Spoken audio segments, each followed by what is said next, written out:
प्रणमामि तस्मै योऽनुपदिष्टा हठयोगविद्या विराजते प्रोन्नतराजयोगम् आरूढम् इक्षोरधिरोहिणी।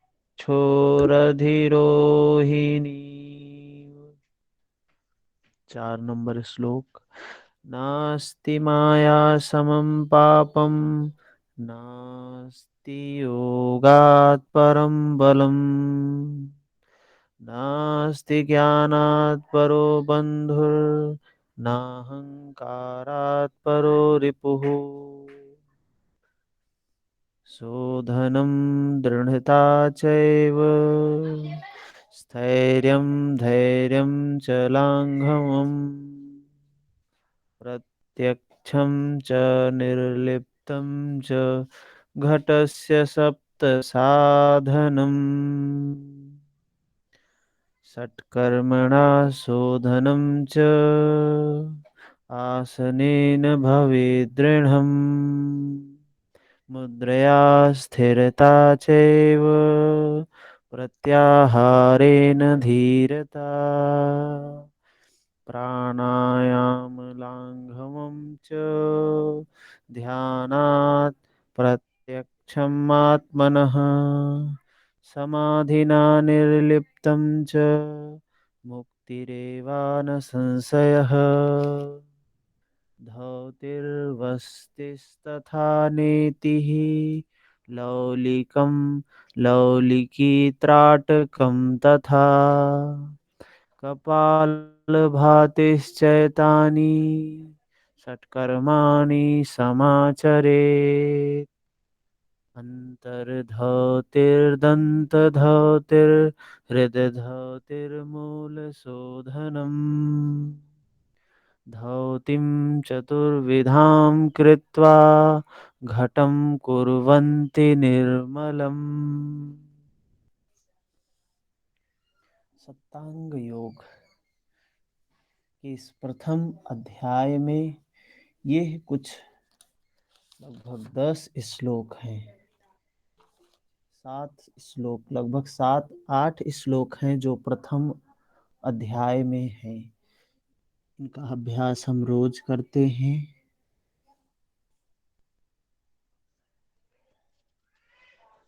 महर्षि घेरण्य ने सप्तांग योग जो बताया उसमें प्रथम है षटकर्म शुद्धि क्रिया।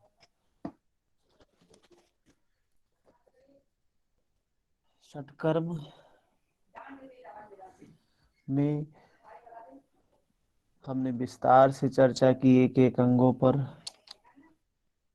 6 शुद्धि क्रिया हैं, उप प्रकार 21 हैं। धौति, वस्ति, नेति, नौली, त्राटक, कपाल भाति। षट कर्म नाम से ही स्पष्ट है, षट कर्म 6 कर्म है। धौति 4 प्रकार की, कौन कौन सी हैं? अंतर धौति, दंत धौति, हृदय धौति, मूल शोधन।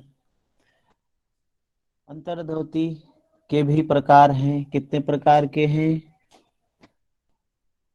जब हम ये प्रश्न करते हैं तो आपके मन में तुरंत जवाब आना चाहिए। नहीं जवाब आ रहा है तो चिंतन ही होना चाहिए कि कितना है। अंतर धौति 4 प्रकार के, दंत धौति 5 प्रकार के, हृदय धौति 3 प्रकार के, मूल शोधन 1। अंतर धौति के कौन कौन से प्रकार हैं? वात सार, जिसको संघ प्रक्षालन काया कल्प के नाम से बोला, अग्निसार और वहिष्कृत।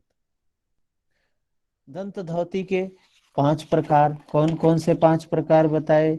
दंत मूल, जिह्वा मूल, कर्ण रंध्र, कपाल रंध्र। तो ये 5 प्रकार। कर्ण रंध्र के 2 प्रकार। उसके बाद हृदय धौति के अंतर्गत दंड, वमन, वस्त्र। वमन व्याघ्र क्रिया का वर्णन किया गया है। वस्ती 2 प्रकार की, जल बस्ती, शुष्क बस्ती। नेति सूत्र नेति का वर्णन किया। नौली एक प्रकार की बताई, त्राटक एक प्रकार का बताया, कपालभाति तीन प्रकार का, वात क्रम, व्युत क्रम, शीत क्रम। तो इस तरीके से हम लोगों ने एक एक चीज को विस्तृत रूप में देखा। दूसरा अंग है महर्षि घिरण्य का आसन। षट्कर्मणा शोधनम च आसनेन भवेत दृढ़म। आसन से दृढ़ता आती है। 15 आसन में स्वात्मा राम जी बताते हैं, 32 आसन महर्षि घिरण्य बताते हैं। महर्षि घिरण्य कह रहे हैं भगवान शिव ने 84 लाख आसन कहे हैं, उनमें 84 श्रेष्ठ हैं। 84 लाख आसन कहे हैं लेकिन उनके नाम नहीं है। वो 84 लाख आसनों को कोई जानता भी नहीं है, लेकिन 84 श्रेष्ठ हैं। 84 का वर्णन मिलता है। उनमें भी अति विशिष्ट हैं 32। महर्षि घिरण्य 32 के बारे में बात करते हैं। इनको शुभ समझना चाहिए 32 आसनों को। 32 आसन महर्षि घिरण्य ने वर्णन किया है। 15 तो हठ प्रदीपिका का ही है। बचा कितना? 17 आसन।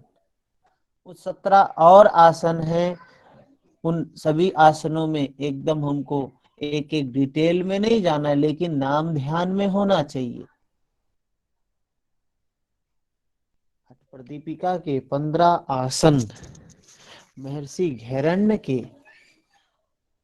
फिर 17 आसन, ये हमें नाम रिवाइज होने चाहिए। हठ प्रदीपिका के 15 आसन तो याद होने चाहिए। स्वस्तिक आसन से शुरू करते हैं। गोमुख आसन, वीरासन, कूर्मासन, कुक्कुटासन, उत्तान कूर्मासन, धनुरासन, मत्स्येंद्रासन, पश्चिम तानासन, मयूरासन, शवासन, सिद्धासन, पद्मासन, सिंहासन, भद्रासन। इस तरीके से कम अगर पूरा 15 नहीं ही याद है एक सीक्वेंस में, तो चार तो अंतिम के चार तो याद ही होना चाहिए। सिद्धासन, पद्मासन, सिंहासन, भद्रासन। पहले सिद्धासन 12, 13 पद्मासन, 14 सिंहासन, 15 भद्रासन। ये चारों लास्ट के सीक्वेंस। कम से कम चार शुरू के याद कर ले, चार लास्ट के याद कर ले, इतना ही काफी आपको मदद देने वाला है। क्योंकि सीक्वेंस करने के लिए कभी कभी आ जाता है। कभी कभी एग्जाम में पूछ लेते हैं कि कौन से आसन का वर्णन कौन से ग्रंथ में नहीं किया गया है या किया गया है। तो ये 15 तो बिल्कुल याद होने चाहिए। बार बार उनका अभ्यास करें। कैसे याद करना है, इसको भी हम रोज अभ्यास करेंगे। जैसे श्लोक का अभ्यास कर रहे हैं, वैसे आसनों में हम द्वितीय अध्याय में आसनों के 15 आसनों के नाम याद करने का हम वो करेंगे, अभ्यास करेंगे। जिसमें चार अंतिम के, 15 में चार अंतिम के हैं, सिद्धासन, पद्मासन, सिंहासन, भद्रासन।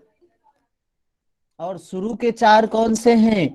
स्वस्तिक आसन शुभ आसन है। स्वस्तिक चिन्ह शुभ का प्रतीक है। स्वस्तिक आसन, गोमुख आसन, वीरासन, कुर्मासन। ये चार शुरू के याद कर ले, चार अंतिम के याद कर ले। बचेगा फिर कितना? 7 आसन बचेगा। तो 7 तो वैसे ही याद हो जाएगा अगर ये चार शुरू के चार अंतिम के याद हो गए तो। इतना ये अभ्यास करें आज के लिए। उसके बाद आज हम लोगों की क्लास मुद्रा पे चर्चा होगी। मुद्रा महत्वपूर्ण विषय है। प्रश्न अच्छे बनते हैं यहाँ से, मुद्रा से। एक हमने पीडीएफ भेजा है, उसको ओपन कर सकते हैं। पीडीएफ को खोल लें और मुद्रा के बारे में जहां हमने चार्ट बनाया है मुद्रा से संबंधित, उसको ओपन करेंगे।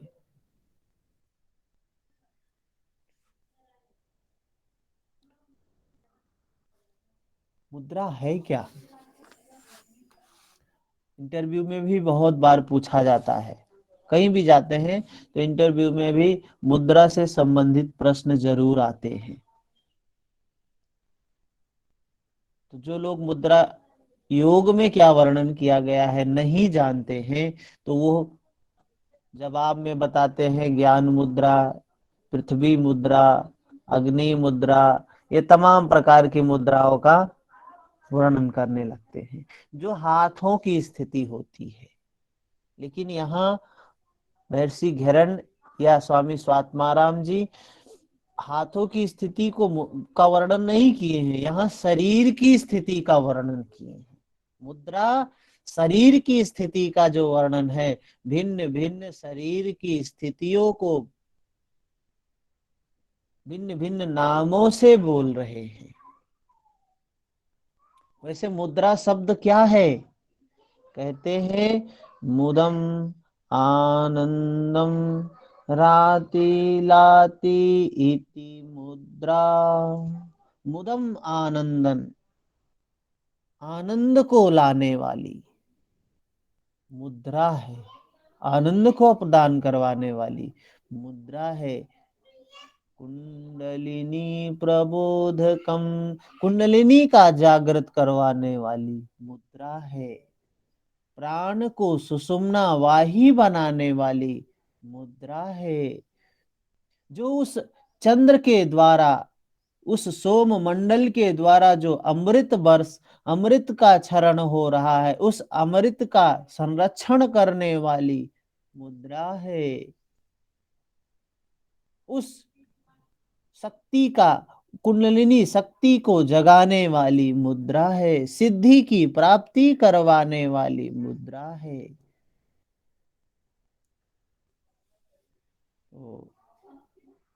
महर्षि घेरन क्या कहते हैं मुद्रा के बारे में? मुद्रया स्थिरता चैव, मुद्रा से स्थिरता आती है।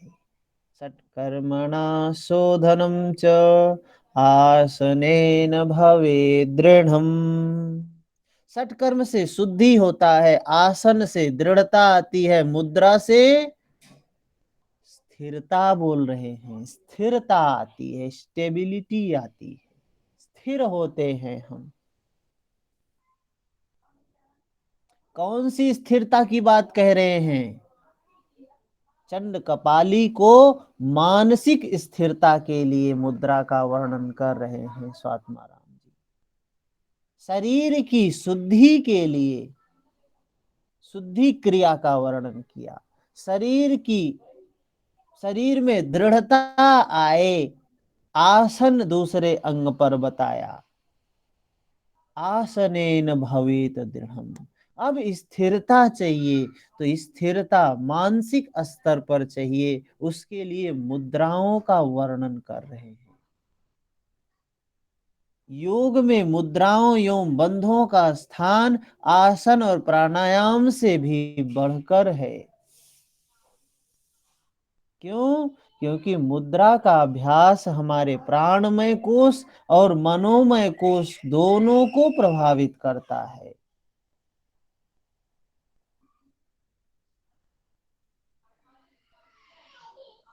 स्वात्माराम जी 10 मुद्राओं का वर्णन करते हैं। महर्षि घेरन 25 मुद्राओं का वर्णन करते हैं। तो महर्षि घेरन स्वात्माराम जी के बाद आए हैं, और बाद में कोई व्यक्ति आता है, कुछ ज्यादा नहीं बताएगा तो फिर क्या होगा? ज्यादा तो बताना ही पड़ेगा। अगर ज्यादा नहीं बता रहा है तो उसका फिर अस्तित्व क्या है? उतना ही अगर बता दे जितना स्वात्माराम ने बताया। आसन 15 बताया, 15 ही आसन ये भी बता दिए होते तो महर्षि घेरण्य को हम लोग क्यों पढ़ते फिर? 10 मुद्रा स्वात्माराम जी ने बताई, ये भी 10 मुद्रा बता दिए होते तो हम घेरण्य महर्षि को क्यों पढ़ते? लेकिन इनको पढ़ रहे हैं क्योंकि इन्होंने कुछ ज्यादा दिया है, हमें कुछ ज्यादा बताया है। 15 वो बताए, ये 32 आसन बताए। वो 10 मुद्रा बताए, ये 25 मुद्रा बता रहे हैं। प्रश्न अगर आता है कि मुद्रा घेरण संहिता में मुद्रा की संख्या कितनी है, तो जवाब होगा 25 है। अब इन 25 में पीडीएफ है सबके पास, उसको ओपन करेंगे तो वहां देखेंगे कि 25 मुद्रा को 3 भागों में हमने वैसे डिवाइड किया है। ये डिवीजन सिर्फ समझने के लिए है। क्या? बंध, मुद्रा और धारणा। क्या है? बंध है, मुद्रा है, धारणा है। धारणा का वर्णन वैसे तो नहीं किया गया है, जैसे अष्टांग योग में ध्यान, धारणा, समाधि, ये सब चीजें बताई गई हैं। वैसे तो महर्षि पतंजलि ने ये स्वात्मा घेरन ने धारणा शब्द नहीं प्रयोग किया है, लेकिन इसी मुद्रा में ही ये पतों की धारणा बताई गई है। बंध 4 बताए गए हैं। ये चारों बंध हठ प्रदीपिका में भी हैं। मूल बंध, उड्डयन बंध, जालंधर बंध। और जब सभी बंधों का प्रयोग साथ में हो जाता है, महाबंध। तो ये 4 तो वहां भी बताया गया है, यहां भी बताया गया। हठ प्रदीपिका में टोटल 10 बताया गया है, जिसमें से 4 बंध हैं। 6 मुद्रा होगी। कौन कौन सी वो 6 मुद्राएं होंगी? महामुद्रा, महावेद, खेचरी, विपरीत करणी, वज्रोली और शक्ति चालन। ये 6 मुद्राएं हैं जो स्वात्मा राम जी ने बताई है। न धारणा का वर्णन किया है स्वात्मा राम जी ने, न आगे की इन मुद्राओं का वर्णन किया है स्वात्मा राम जी ने। नहीं किया है, यहाँ पे किया गया है, तो यहाँ हम देखेंगे, समझेंगे। उन मुद्राओं में क्या है, थोड़ा सा ऐसे देखते चलते हैं। सबके पास बुक होगी या पीडीएफ होगी। 205 नंबर पेज मुद्रा में, जिसमें पहला श्लोक बताता है मुद्राओं के बारे में। महामुद्रा, नभो मुद्रा, उड्डीयान जालंधरम, मूलबंधो महाबंधो, महावेधश्च खेचरी, विपरीत करणी, योनिर्वज्रोणी, शक्ति चालनम, शक्ति चालनी, तड़ागी मांडुकी मुद्रा, सांभवी पंच धारणा, अश्वनी पाशिनी काकी, मातंगी च भुजंगिनी, पंचविंशति मुद्राश्च सिद्धिदा इह योगिनाम। महर्षि घेरन कह रहे हैं, यह जो 25 मुद्राएं हैं, योगियों के लिए सिद्धि प्रदान करने वाली है। इन मुद्राओं से क्या होता है? योगियों को सिद्धि प्राप्त होती है, विभूति प्राप्त होती है। तो आगे 4 नंबर 5 नंबर श्लोक में, मुद्राणां पटलं देवी कथितं तव सन्निधौ, येन विज्ञातमात्रेण सर्वसिद्धि प्रजायते।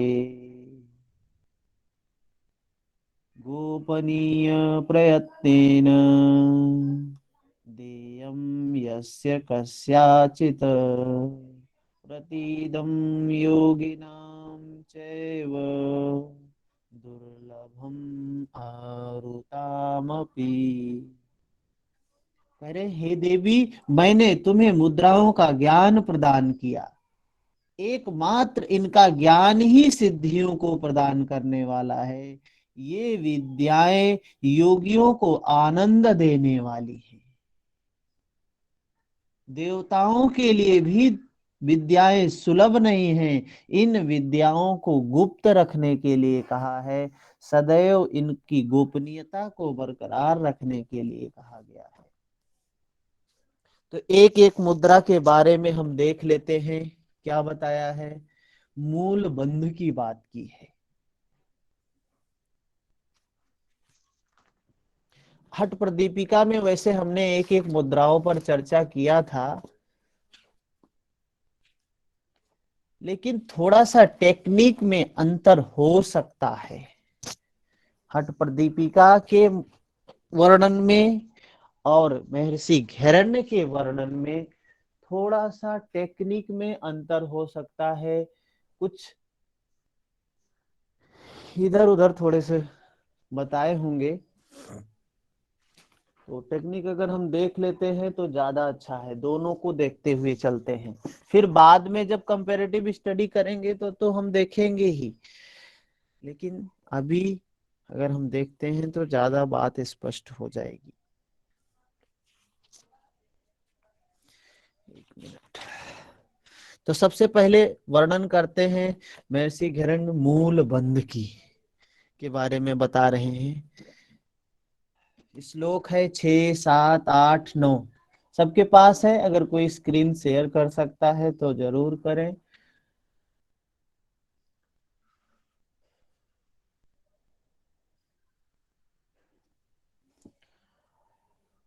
मूल बंध स्वात्मा राम जी ने क्या बताया था? एड़ी से सीवनी को दबाकर गुदा का आकुंचन करना चाहिए, फिर अपान वायु को ऊपर की ओर खींचकर रखने से मूल बंध होता है।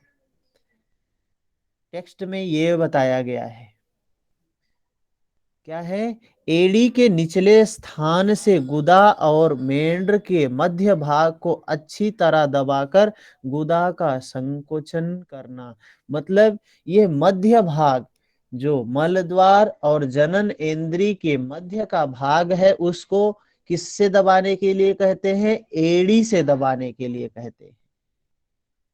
उससे क्या होगा? जो नीचे की गति वाला जो वायु है, अपान वायु, अपान वायु की गति किधर है?